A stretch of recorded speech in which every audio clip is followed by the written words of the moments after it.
Oi, gente, bem-vindos ao segundo podcast Arquitetura. Nós somos a turma do segundo período de Arquitetura e Urbanismo da Unifaminas Muriaé e fomos convidados pela nossa professora de Projetos Aplicados à Comunidade, Natália, a gravar um podcast com os nossos professores. E o tema de hoje é a qualidade do espaço público na Lagoa da Gávea. Eu sou a Larissa e nessa bancada nós temos o Daniel, Ei, gente, tudo tranquilo? a Laís, Olá, gente. a Lívia, Oiê, tudo bem? a nossa professora Natália. Ei, gente! E a nossa convidada de hoje é a nossa professora Josiele. Josi, conta um pouquinho para a gente sobre a sua formação e sua área de atuação. Olá, pessoal. Eu sou professora dessa turma do segundo período, né, do curso de arquitetura do Unifaminas, na disciplina de História da Arquitetura. Eu sou graduada em Arquitetura e Urbanismo pela Universidade Gama Filho, né, extinta Gama Filho, e posteriormente eu fiz especialização em Planejamento Urbano no IPUR, da Universidade Federal do Rio de Janeiro, mestrado em urbanismo pela UF, doutorado também pela UF, e agora estou fazendo estágio pós-doutoral em ambiente construído na Universidade Federal de Juiz de Fora. Nossa, que currículo, hein, Josi? Que isso? A gente só tem pessoal assim que está participando do nosso podcast, é só o pessoal gabaritado.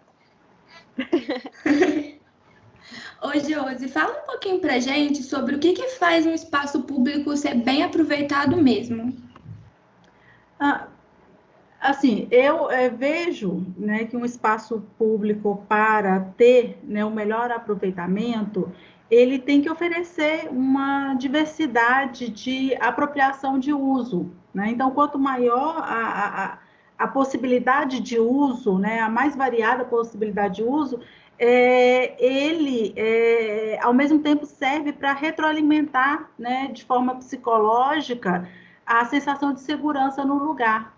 Tá? Então, eu vejo que mesmo aqueles lugares que ainda não estão qualificados na cidade, ele tem, né, essa capacidade de diversidade, né, de apropriação, ele consegue, né, fazer com que as pessoas utilizem mesmo aquela localidade. E eu vejo isso de uma forma muito positiva, porque acaba pressionando o poder público, né, a fazer alguma melhoria naquela área. É verdade, né? Se a gente for pensar, às vezes o lugar nem tem a estrutura e as pessoas aproveitam daquele espaço público, né? As crianças jogando bola na rua, às vezes sentando para conversar no passeio, às vezes nem tem a estrutura, né, Josi? Exatamente. A gente vê tantas pracinhas, né, pelas cidades, decadentes, sujas, né, mas a população está ali usando. Algumas até são mais proativas, né, tentam limpar, manter o lugar da maneira como conseguem, né, gente? Mas o que faz realmente o espaço público é a apropriação pela população, né? E, por outro lado, se o lugar eu vejo assim, né? Se o lugar é bonito demais, vamos colocar entre aspas, né? Aí o conceito de beleza é muito subjetivo, né? Com certeza. Mas aquele lugar arrumado demais, né? Ou seja, que brilha demais, aquilo inibe a população em geral, né? Então, tem essa questão também até na hora que a gente encontra essas novas intervenções aí pelas cidades, né? Parece que elas são feitas para o turista, não é para a população local, né? Uhum. E assim, Josi, atualmente a gente está tendo diversos projetos de requalificação urbana aqui em Murié mesmo. E seria muito bom você explicasse para a gente melhor o que é essa requalificação urbana. Então, o que acontece? Há uma ideia, né, do senso comum de que esses termos todos, né, requalificação, renovação, reabilitação, revitalização, se tratam de coisas muito similares, né? Entretanto, né, não é bem assim, né, que acontece na verdade, né? E aí é importante a gente ressaltar que a, a, a, a requalificação, por exemplo, né, urbana, ela se refere àquelas práticas urbanas, né, que procuram uma melhoria, né, nas condições de vida da população, né, da população local, né? E por meio, né, por exemplo, de construção de equipamentos, né, de infraestrutura, ou até mesmo a recuperação de alguma infraestrutura já existente, né? E como consequência, né, de uma prática como essa, a gente percebe que há uma valorização do espaço público, né? E que essa valorização vem por meio de medidas, né, da própria dinamização social e econômica do lugar, tá? Aí de forma, né, que procura, né, numa prática dessa, a introdução de uma qualidade urbana, né, de acessibilidade ou até mesmo de centralidade, né? E isso tudo é necessário observar qual é, por exemplo, a vocação que o lugar já tem, né? Enfim, e as demais, né, os demais reis, cada um com a sua definição, né? E acabam sendo diferentes mesmo, tá? Então, isso é uma questão, né, a ser tratada. Mas, de qualquer forma, eu vejo, independente, né, do que seja, né, eu vejo com bons olhos, porque eu percebo que algo está sendo feito, né? Agora, se está sendo feito da melhor forma, né, talvez a gente chegue à conclusão que não, mas é um processo, né? A gente tenta hoje, né, e verifica se deu certo ou não. Amanhã a gente sugere, né, alguma mudança naquele processo, né, e vai construindo o lugar dessa maneira. Mas é importante que nesse processo, né, a população faça parte dele, né? Independente de qual seja, né, o rei, e não, né, pelo que a gente percebe por aí, que há um esquecimento da população local, né? Então, na verdade, ela, quando ela percebe, ela já acorda com a obra, né, em andamento, tudo quebrando, cheio de máquinas, né, e tudo mais no lugar. E no final, o que vai sobrar para ela? Vai sobrar só as consequências, né, dessa prática, né, feita dessa maneira e tudo mais. Enfim, mas eu acho que é importante iniciar, né, de alguma forma. Esse pontapé faz com que também surjam debates, né, a respeito, assim como nós estamos debatendo aqui, né, na cidade, também está sendo debatido isso, as pessoas já estão usando o local, né, antes da pandemia, né, e tudo mais, e as pessoas começam inclusive, reivindicar melhorias para esse próprio lugar, ou reivindicar que práticas como essa sejam feitas em outros lugares da cidade também, né? Então, independente da forma, né, como seja a denominação, eu acho que vejo de forma muito positiva, né, esse tipo de prática nas cidades. E ainda mais nas cidades assim, menores, Josi, né?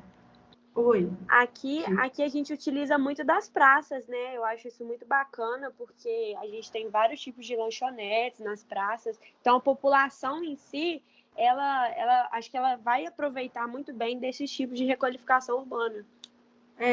Porque praça, numa cidade menor, né, é o lugar do encontro mesmo, né? Com certeza. Não é o lugar, é o ponto de encontro das turminhas, independente da idade. Os encontros de final de semana acontecem nas praças mesmo, né? E essas praças, elas precisam estar adequadas para receber esses encontros, né? Sem dúvida nenhuma. E é interessante também, Josi, quando você fala a questão da vocação, né? E isso é uma coisa também, né, que às vezes o lugar já está já está mostrando aqui o que precisa, né? Para você pensar em qual estrutura que você precisa montar ali, né? As pessoas já estão fazendo determinado uso, né? Exatamente. Já demonstra essa necessidade do local. Assim. Exatamente, o que mostra a necessidade da gente, né, nós todos, vocês enquanto estudantes, né, nós como profissionais, né, Natália, a gente sempre olhar o que acontece no lugar, né, e afinar o nosso olhar mesmo para essa percepção do lugar, né? Ter essa empatia, né, de ver o que está acontecendo e às vezes não impor, né, quando a gente está falando do público, você impor às vezes um uso que às vezes a gente vê, né, que acontece, de às vezes ter uma construção, ou uma reforma, ou uma requalificação, como você disse, são vários Rês, de uma coisa que às vezes nem estava precisando no lugar, às vezes depois vai apodrecer ali, ficar parado, né, não tem uso. Sim, Exatamente. sobre isso, eu tenho um ótimo exemplo que é no meu bairro, desde que foi criado a escola aqui do bairro, no Cardoso de Melo, em Muriaé, as crianças sempre apropriaram de terrenos privados para fazer um campinho de futebol, de areia mesmo, porque a gente nunca teve uma quadra assim no bairro, e é um bairro muito grande, e só vem crescendo mais e mais. E de um ano para cá só que surgiu um projeto para fazer uma quadra aqui pública para todo mundo. Porque até então as crianças tinham que invadir um terreno privado para jogarem bola. E isso sempre foi uma coisa muito clara assim que o bairro deixou de desejar. Olha, excelente exemplo, Daniel. Mostrando, né? Ou seja, as pistas de projeto elas já estão aí, né? Nos locais onde as pessoas já estão usando. Basta uma boa vontade de tanto os profissionais da área da arquitetura e do urbanismo quanto a gestão pública, né? Perceber isso. Né? Excelente exemplo, Daniel. E se a gente for olhar, isso vai ser recorrente em diversos lugares, né? Só a gente pensar um pouquinho que a gente vai ver isso acontecendo, né? Essa apropriação do espaço de diversas formas, né? Que também gostei muito desse exemplo. E é interessante que se a gente for observar, isso vai acontecer, seja, né, não tem e as crianças tinham essa necessidade, porque quer dizer, é um bairro que tem a característica de ter muitas crianças, tem uma escola, né? Tem um núcleo familiar acontecendo. Sim, é um bairro que cresce bastante a cada dia e atualmente já tem um Cardoso 2, assim, e esse espaço sempre teve, assim, é logo abaixo da escola mesmo. E não é uma escola muito grande, mas é uma escola de fundamental, então, consequentemente, tem muitas crianças e nunca teve essa idealização do espaço, assim, nunca pensaram nas crianças, tanto que as praças aqui só foram feitas uns 2 anos atrás, porque o pessoal do bairro mesmo sempre tinha que recorrer a bairros vizinhos para darem uma volta ou comprar um lanche num quiosque, assim, porque na nossa região mesmo nunca foi estudado isso, fazer um espaço desse. Isso aí que você falou do quiosque, só para fazer um anexo para quem não é de Muriaé, né? Vai que tem alguém que não é de Muriaé escutando a gente. Muriaé tem muito essa característica da praça estar associado com algum quiosque, né? Com alguma coisa de alimentação. Tem diversas praças que estão associadas. Isso acontece em outros lugares, mas em Muriaé é muito recorrente, né? Eu acho que tem em todas, viu? Pelo menos uns 2. Em todas eu não quis falar porque eu nunca fiz um levantamento, mas todas que eu conheço tem um quiosque ou um bar associado à praça. É o rolê de sexta-feira, viu? Nossa. Mas é claro, deixa... né? Minas Gerais é o lugar da comida, né, gente? Verdade. Eu acho que é uma característica de Muriaé mesmo, que toda praça, assim, é aquela coisa de final de semana, né? Todo mundo tá lá presente, sentando, nem que seja sentando para beber alguma coisa. Mas eu acho muito importante isso que está acontecendo agora em Maré, dessa requalificação dessas praças, porque eles estão tornando o ambiente um lugar mais, tipo assim, melhor para as pessoas ficarem, né? Se manterem, sentarem, um lugar mais iluminado. Na praça do meu bairro mesmo, é um local muito escuro e agora eles estão reformando e está ficando ótimo. E essas praças sempre tiveram uma coisa muito importante aqui para a cidade, né? Porque Muriaé surgiu na Praça do Rosário, né? Eu acredito que pelo menos a maioria dos avós do pessoal daqui conta a história de que começou a namorar na praça, que ia pro coreto. Então, assim, pra gente isso sempre foi muito importante. E é engraçado ver isso voltando, porque do nada parou, aí agora que a gente vê o quanto que é importante mesmo. Aí você fala, né, na Praça do Rosário, que está associado com uma igreja muito comum, né, Josi? Em Minas Gerais, as cidades começarem, né? Tem uma praça, uma igreja. Uma igreja, exatamente, porque fazia parte da crença, né, dos núcleos, dos primeiros núcleos urbanos, ter um lugar de proteção, né, ou seja, doava-se, geralmente o fazendeiro, né, da região, doava-se uma porção de terra para a construção de uma capela em homenagem a um determinado santo, né, e aí daí surgiram os primeiros núcleos, né, urbanos. E, na verdade, se a gente for olhar a história da maior parte das cidades mineiras, elas surgem dessa forma. Né, tem até o Pois pessoal. é, Pode falar, Daniel. sobre isso, a igreja teve um papel muito importante na praça, né? E no comércio em geral, que se criava ao redor, tanto a parte de escola, assim. Um belo exemplo, não sei se vocês já tiveram a oportunidade de ir, em Eugenópolis. Lá tem uma igreja católica que, até pouco tempo atrás, a parte principal da cidade era a praça que tem a igreja, que tem um colégio municipal lá, não sei se é municipal ou estadual, que fica logo ao lado. Então, tipo, tudo se girava em torno da praça e da igreja. Tudo se desenvolvia ali ao redor. Eu não conheço a Praça de Eugenópolis, mas eu acho que a gente já andou conversando sobre isso e a gente viu, né, em sala de aula. Não foi essa que a gente deu uma visitada pelo Maps, né, Daniel? Que a gente foi olhar. Não foi essa. Não foi Não essa, foi chegou. outra? Não, foi essa que eu comentei, mas só que o Maps não teve Ah, oportunidade. é verdade. Foi essa que não tinha o Street View, né? A gente viu só de E, cima e não tinha o Street View, que é quando a gente consegue adentrar nas praças. foi isso mesmo. E voltando aqui a falar sobre a requalificação e renovação urbana, um dos exemplos aqui em Muriaé é a Lagoa da Gávea, né, que ela foi revitalizada recentemente e sim, só tem pontos positivos, só agregou a população e geralmente, ultimamente, ela é muito bem frequentada e é realmente também um rolê de sexta-feira e tanto em questão de lazer, mas também de esporte. Todo mundo gosta de caminhar por lá e tal, virou um lugar muito assim, só agregou para a população. Eu tenho E visto assim, mesmo. Desculpa, Liv.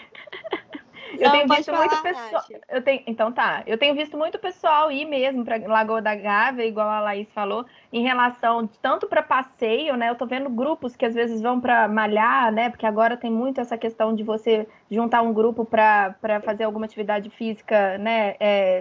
Ao ar livre. Isso. E eu tenho visto CrossFit. pessoal postando, exatamente, postando muito que tá, né, na Lagoa da Gávea, ou caminhando, ou passeando, né? Então ela tá tendo várias funções aí, né?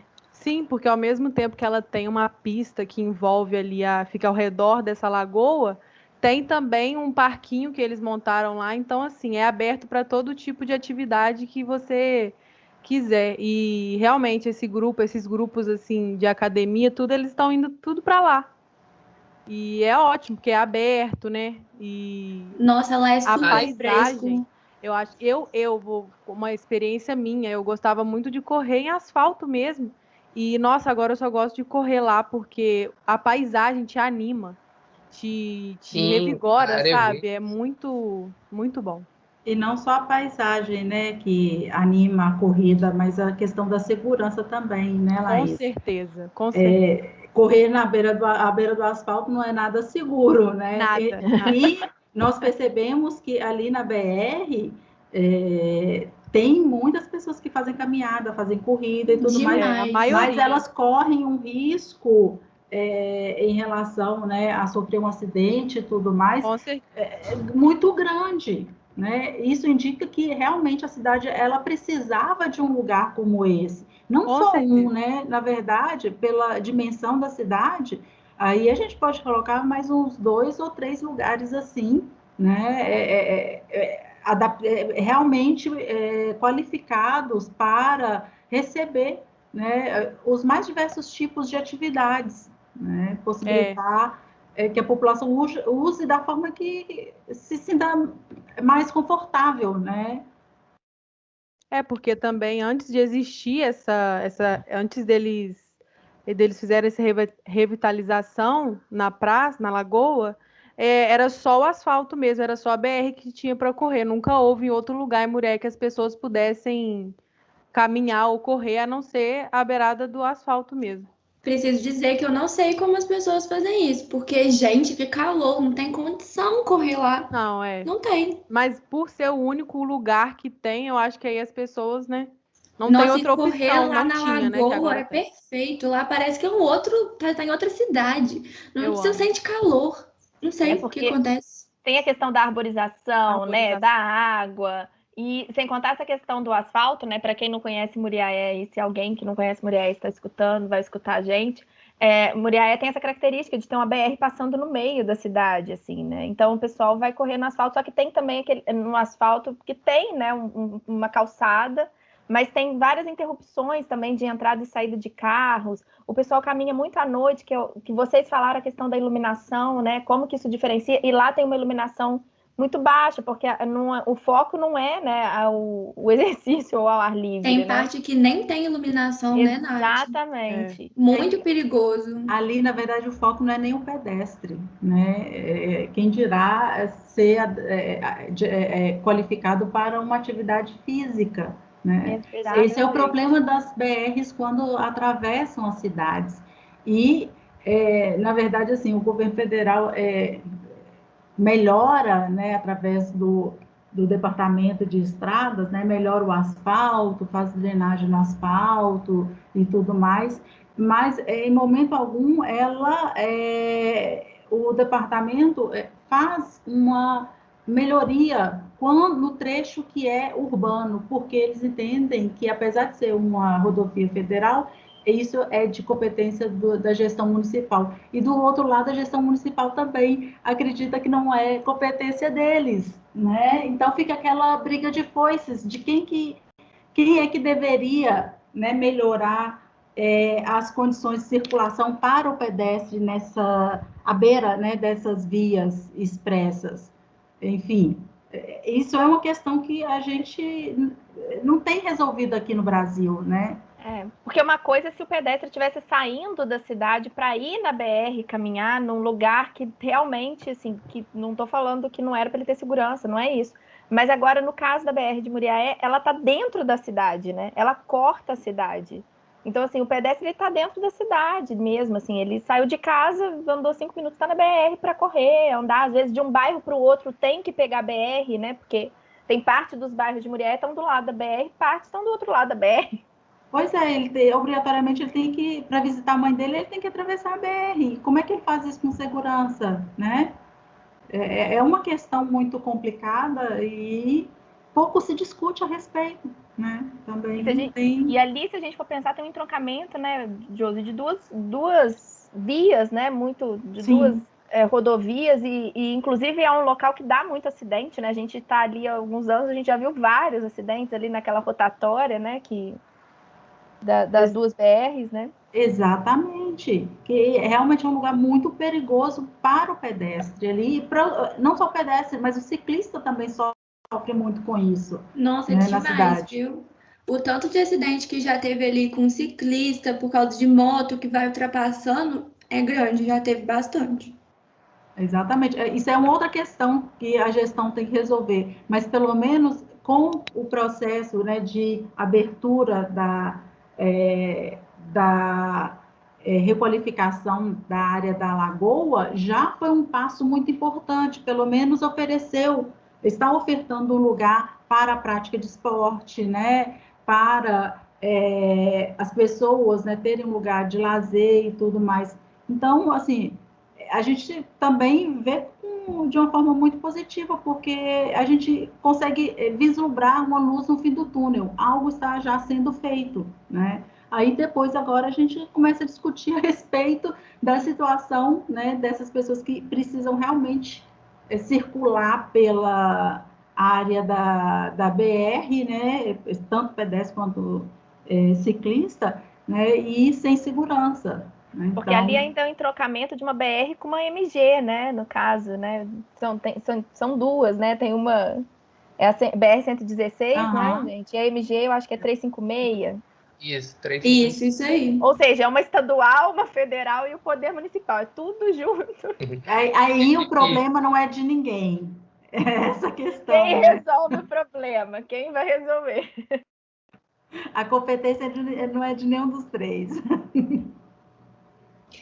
E assim, é exatamente por conta disso, né, que eu acho que a Lagoa da Gávea ela deu tão certo porque eu acho que eles pensaram assim que incluir esses 12 critérios do Jangel, que ele vai determinar um bom espaço público, né? Que a gente vê muito, porque a Lagoa da Gávea ela trouxe uma segurança no espaço público, ela trouxe uma proteção sensorial, né? Tem espaço para caminhar, espaço para permanência, a gente tem a possibilidade de observar, conversar, local para exercitar. Por isso que eu acho que deu tão certo, né? Lá na Lagoa da Gávea.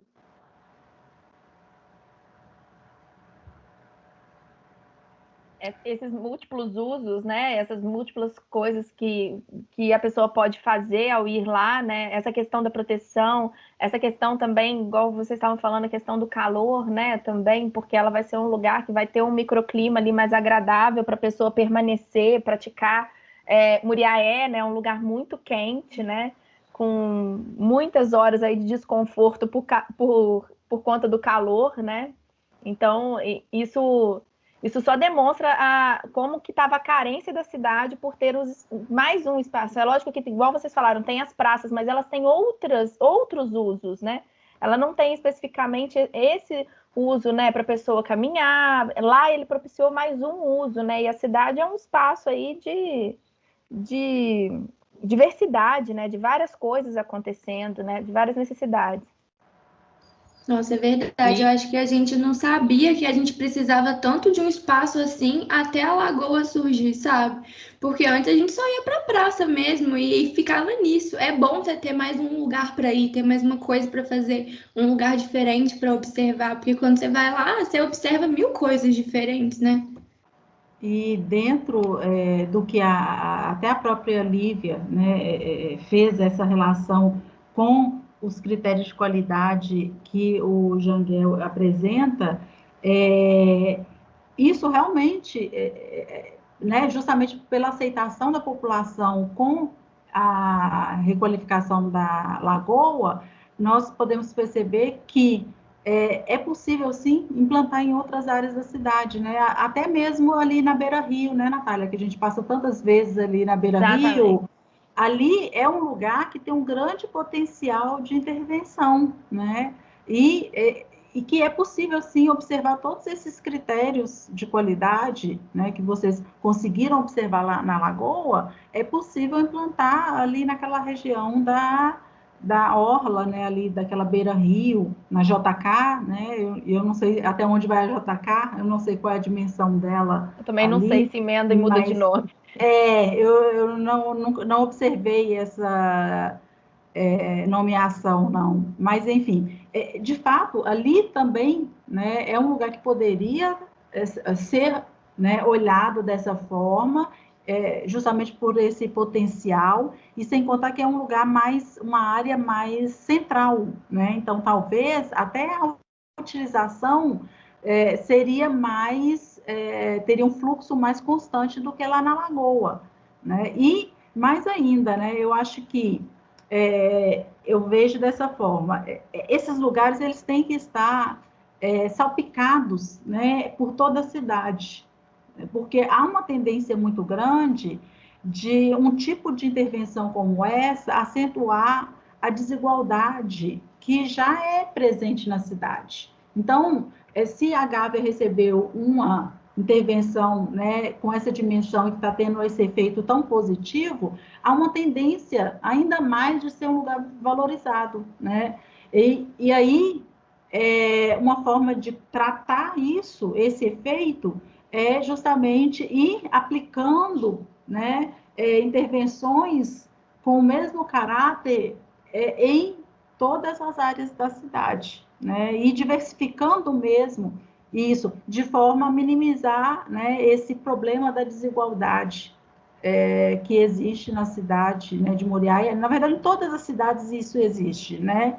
E aí eu vejo que também tem outras áreas ali, não só as praças, mas outras áreas que não estão sendo utilizadas, né, que poderia receber um pequeno parque ou até mesmo uma praça com uma escala maior, né, quase com uma configuração de parque mesmo, e mesmo porque o futuro, né, das cidades, o que demonstra agora, principalmente depois desse período de pandemia, é que a escala de parque urbano mude, né?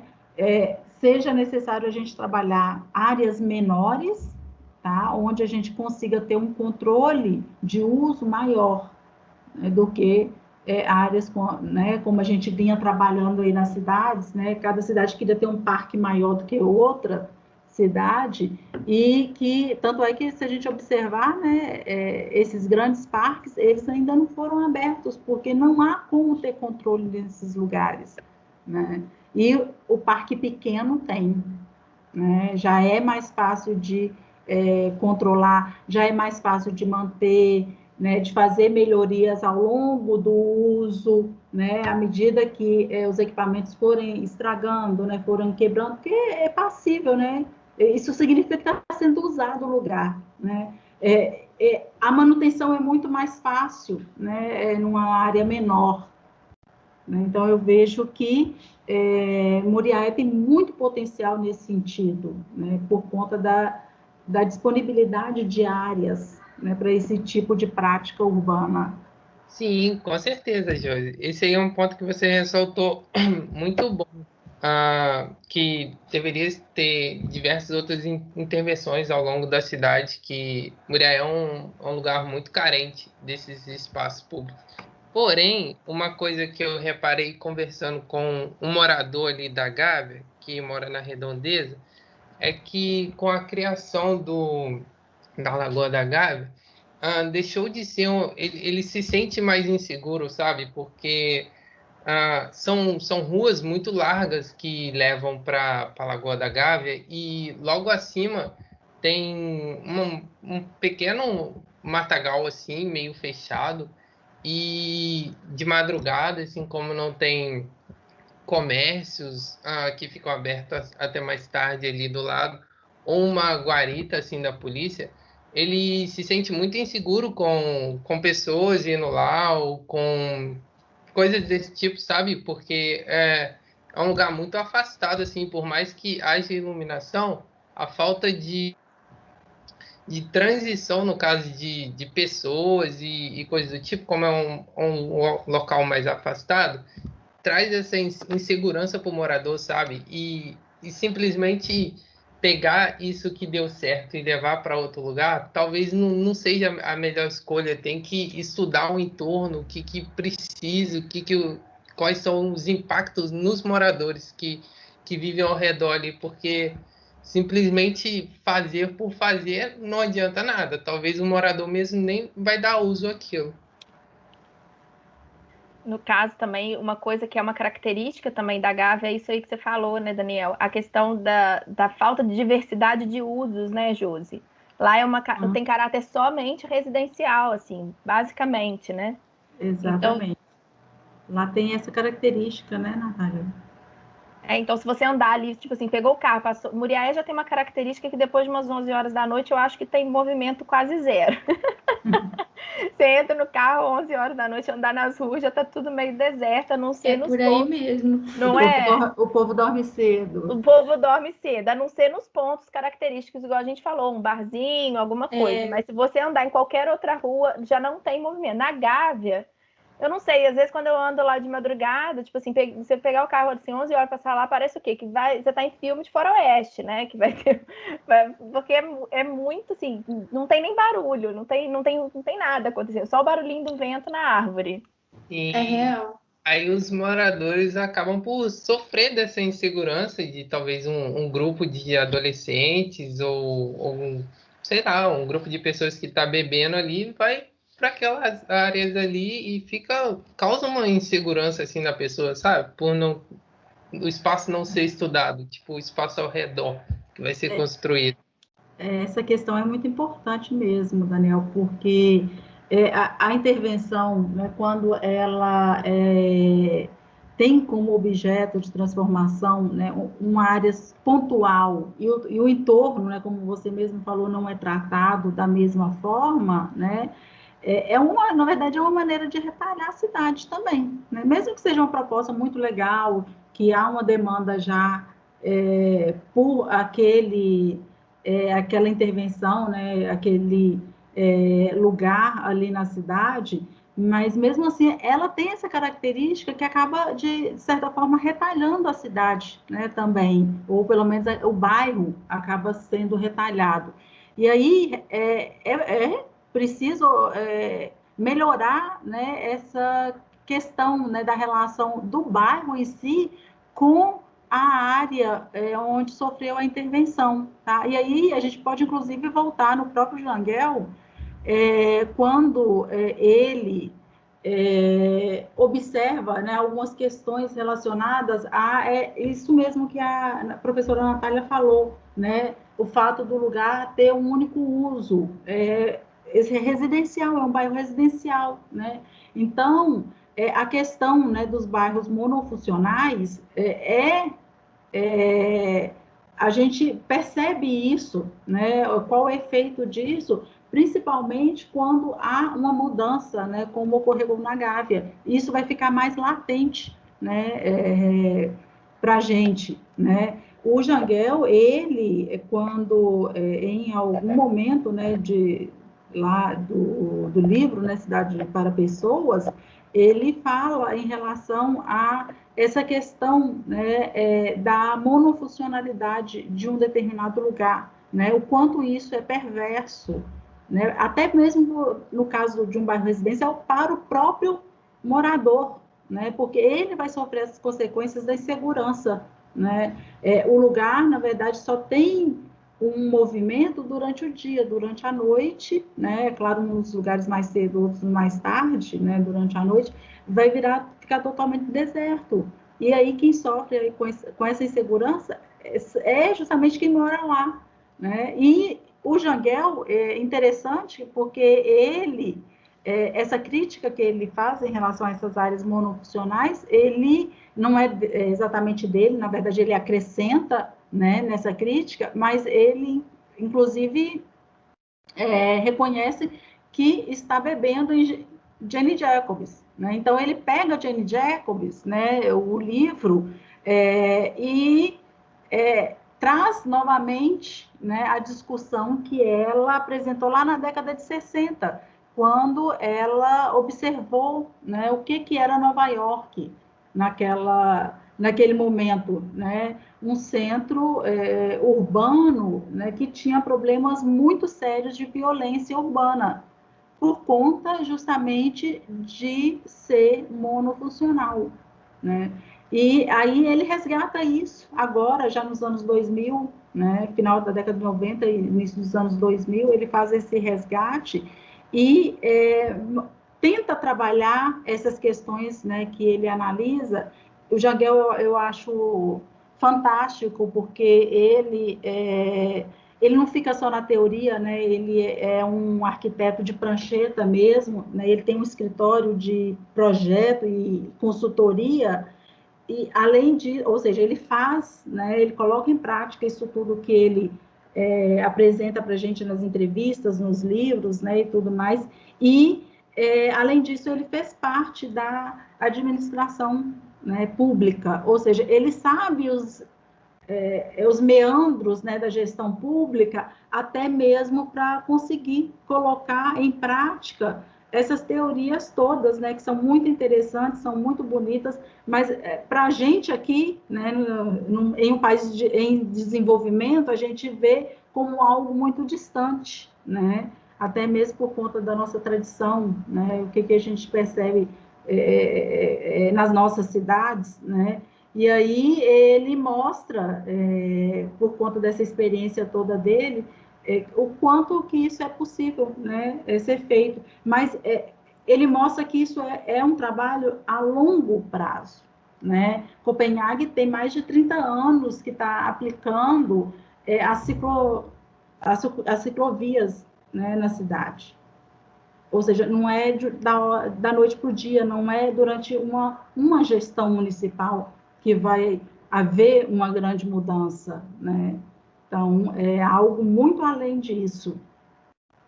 A importância da continuidade também, né? Quando você falou aí da gestão municipal, essa coisa tem que ser contínua, né? É uma coisa para a cidade como um todo, né? Não é uma coisa que você resolve em 4 anos, 8 Não anos. é imediato, né? Não, igual a Josi falou, tem 30 anos que eles estão aplicando. É igual em Muriaé, a gente vê isso na Lagoa da Gávea, a gente vê que isso tem que ser replicado, mas começou também, né? Não adianta a gente querer que a cidade nasça pronta, né? Nem as cidades nem Brasília nasceu pronta, né, Josi? Verdade. Tem Brasília que foi construída para ser uma cidade e nasceu pronta, então assim. Exatamente. E depois ela foi se adaptando, foi se transformando, e hoje tem os mesmos problemas urbanos de uma cidade que tem 200 anos, né? Aqui. Porque o crescimento também, né, é muito grande. Exatamente. O crescimento das cidades é contínuo. E é por isso que eu vejo também uns pontos negativos na Lagoa da Gávea, né? Que eu acho que é uma área, assim, de não difícil acesso, mas que nem todo mundo tem acesso. E por esse entorno ser residencial, acho que, tipo, tira um pouco, sabe, as possibilidades de ter mais algumas coisas em volta. Porque se fosse mais no centro de Muriaé, né? Ou em replicar isso em outras partes da cidade também, seria muito bacana. A cidade, né, eu vejo, e aí seguindo justamente os conselhos, né, vamos falar assim, do Jangel e outros arquitetos também que têm um posicionamento parecido com o dele, que o futuro da cidade é realmente ter ou possibilitar, né, uma maior diversidade. Tá? Eu acho que a palavra-chave do futuro é a diversidade, né? A diversidade de usos, né, de apropriações, a diversidade de intervenções. Assim, da mesma forma, não é pegar o mesmo modelo lá da Lagoa da Gávea e querer aplicar em outro lugar. Não, é olhar qual é a vocação do lugar, né, do outro lugar, e implantar algo que seja a resposta dessa vocação do lugar, né? Então, eu vejo que cada vez mais, né, isso está presente e é algo que está sendo convocado, né? É justamente a gestão pensar em diversidade, os arquitetos e urbanistas pensar em diversidade também na cidade, né? Promover o uso da forma como a população já deseja, né? Eu acho que na verdade é isso. Eu acho também que se a gente pega, né, Muriaé é uma cidade que tem cerca de uns 100 mil habitantes, 100 e alguma coisa, acho que é 104 mil. Se a gente pegar Juiz de Fora, que tem quase 600, ou seja, né, eu tô aumentando para mostrar que a gente chega aqui, a gente também tem essas carências dos espaços públicos, né? Se a gente for pensar, o pessoal vem de longe para ir caminhar na UFJF ou no Museu Mariano Procópio, né? Então, as pessoas elas têm essa carência, porque existem espaços públicos. Depois, quando abriu também agora como é que chama, gente? Eu ia falar horto, mas não é o horto. O horto tem em Muriaé. Aqui é o Jardim Botânico, o pessoal faz também visita lá para andar, caminhar. Né? Porque é a falta do espaço público com qualidade, né? Que a pessoa se sinta acolhida, né? Segura. Exatamente. Esse último, Natália, que você citou, né, é bem interessante, porque eu acho, inclusive, que ele é mais democrático, é um lugar que aceita mais a diversidade, porque lá, diferente do Mariano Procópio, lá você pode chegar com sua toalha, estender lá em cima da grama e fazer um piquenique. Não vem o guarda chegando e falando, não, olha, você não pode fazer isso aqui, né? Tipo assim, então, eu fui lá, gostei demais daquele lugar. E se você for observar bem, o tratamento estético que deram lá é muito inferior em relação ao outro. Só que as pessoas estão gostando mais desse. Porque o Museu Mariano Procópio também ele é tombado, né, Josi? Aí vem outras N questões, né? Nossa Senhora, ali eu já fui lá umas 2 vezes. A gente tá andando, tá o guarda nas costas. Gente, eu não tô no shopping. Meu Deus. Eu fico assim. Aqui também tem outros espaços, né? Tem o Parque da Lajinha, e esse problema que a Josi colocou da Beira-Rio de Muriaé, em Juiz de Fora também tem, porque aqui também tem o Rio Paraibuna, né? Aí em Muriaé é o Rio Muriaé. Aqui é o Rio Paraibuna, que passa cortando a cidade inteira também, então tem uma Beira-Rio. Em alguns momentos já aconteceu parte dessa revitalização, uma ideia, mas hoje em dia, né, o calçamento não tá bom para caminhada, e o povo vai. Por quê? Porque não tem um lugar melhor para ir. Né? Então, assim, e ele interliga muitos bairros, como o de Muriaé também interliga muitos bairros. Então, assim, às vezes o lugar público já está até pronto, né? Só precisa dar uma lapidada, né, Josi? Exatamente. É rever a infraestrutura do lugar. É só isso, né?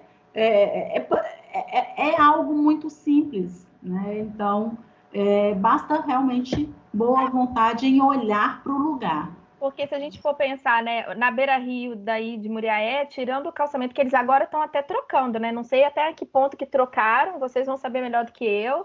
Trocaram só do outro lado, estão trocando... Estão trocando do outro ainda.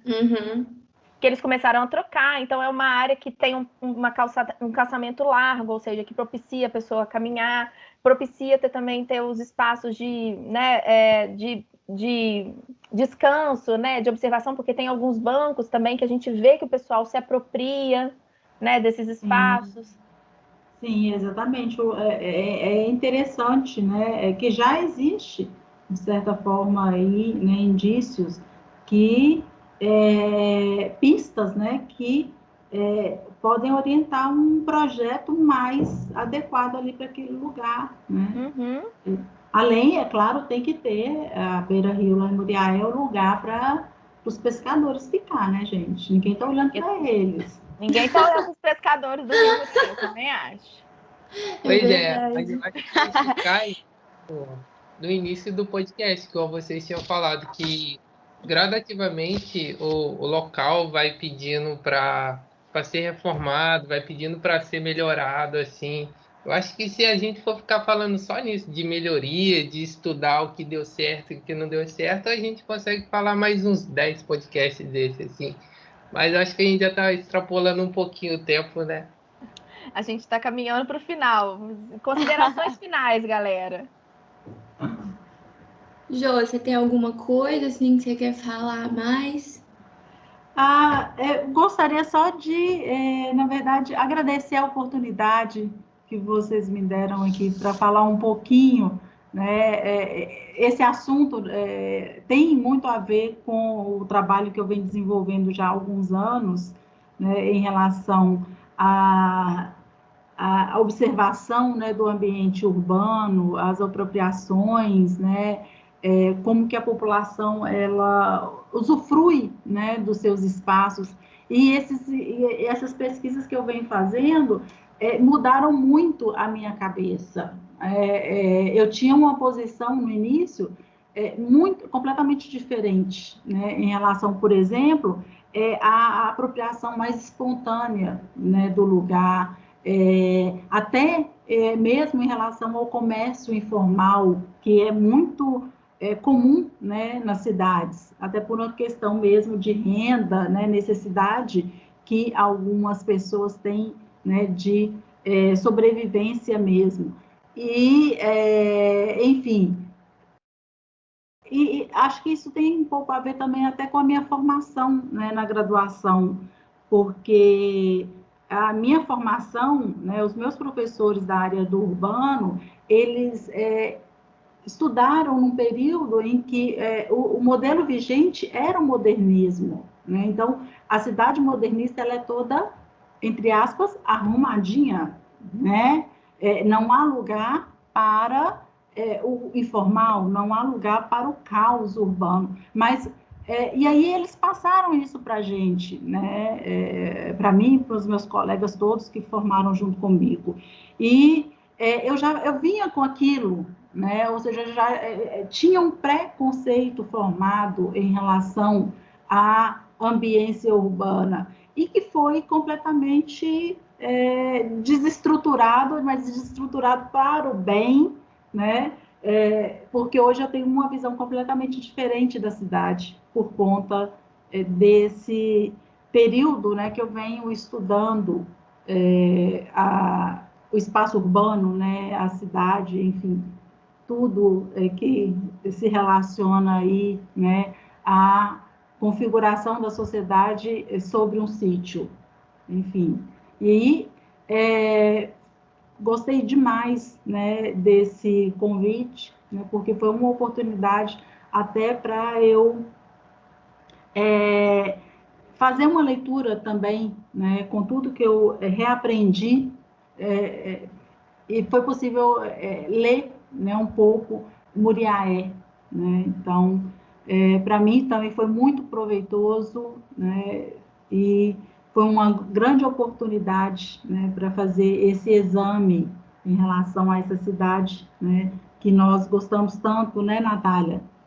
Oxe, gostamos bastante. Tirando o calor, gente, já aviso. Ai, Tirando nossa, o calor. verdade. Eu já adoro mulher, mas o calor Pois é. esse é um pouquinho menos, uns 2, 3 só, graus.